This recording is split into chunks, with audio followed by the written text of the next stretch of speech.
झोप. पांडुतात्या हे आमचे जवळचे मित्र. त्यांचा झोपेचा प्रकार अगदी निराळा आहे. आम्ही त्यांना झोपाळू म्हणतो. ढेकणाने त्यांची झोप कधी मोडली नाही, डासांनी ती कधी उडाली नाही आणि काळजीने तिला कधी मज्जावही केला नाही. भोजन व झोप यामध्ये काही वेळ गेला पाहिजे असा नियम आहे. तो पाळण्याचे त्यांना कधीही कारण दिसले नाही. जेवण झाल्याबरोबर झोपण्याची व उठल्याबरोबर जेवण्याची त्यांची नेहमी तयारी असते. फार जेवल्याने त्यांची झोप कधी बिघडली नाही आणि फार झोपल्याने त्यांची भूक कधी कमी झाली नाही. ते खूप घोरत. त्यांच्या घोरण्यामुळे त्यांच्या जवळपासच्या माणसांचा कधीच डोळा लागला नाही. पण आपल्या घोरण्यामुळे त्यांची स्वतःची कधीच झोपमोड झाली नाही. त्यांच्या घोरण्याच्या आवाजात डासांचे गुणणे लपून जाते. त्याचप्रमाणे घड्याळाचा गजरही लपून जातो. तात्यांचे घोरणे उच्च स्वरात चालत असते.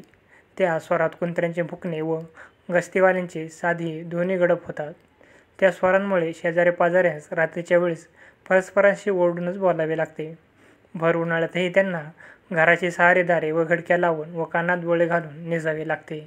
दुपारच्या झोपेच्या नियमाने कधी पांडुतात्याची फार गैरसोय होऊ लागली. तेव्हापासून तात्यांनी मनाचा एक निग्रह केला. झोपेसाठी ठराविक वेळ देण्यापेक्षा संधी मिळेल तेव्हा वाटेल तितक्या वेळा झोप घ्यावी असे त्यांनी ठरवले. आपल्या निग्रहाची त्यांनी जारीने अंमलबजावणी सुरू केली. आता तात्यांची दिवसाची झोप 2-3 तासांऐवजी 5-5 तास, 7-7 तास होऊ लागली. स्नेहीमंडळींच्या गप्पा चालू असता त्यांच्या देखत बसल्या ते झोप काढू लागले.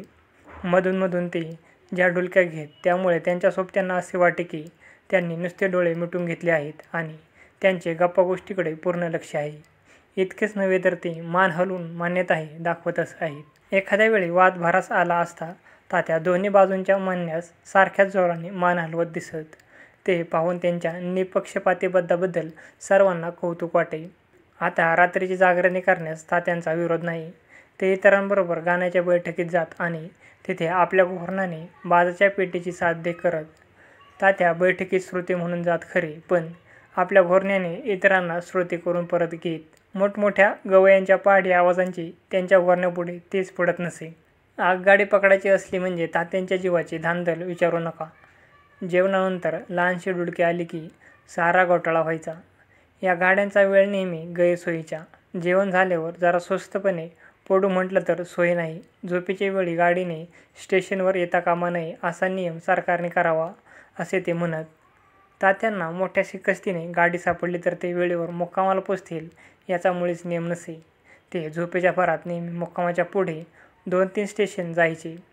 झालेल्या चुकीची दुरुस्ती करता तेथून उतरून उलट दिशेने येणाऱ्या गाडीत परत यायला निघायचे, पण मुक्कामाच्या मागे 2-3 स्टेशन गेल्यावर जागे व्हायचे.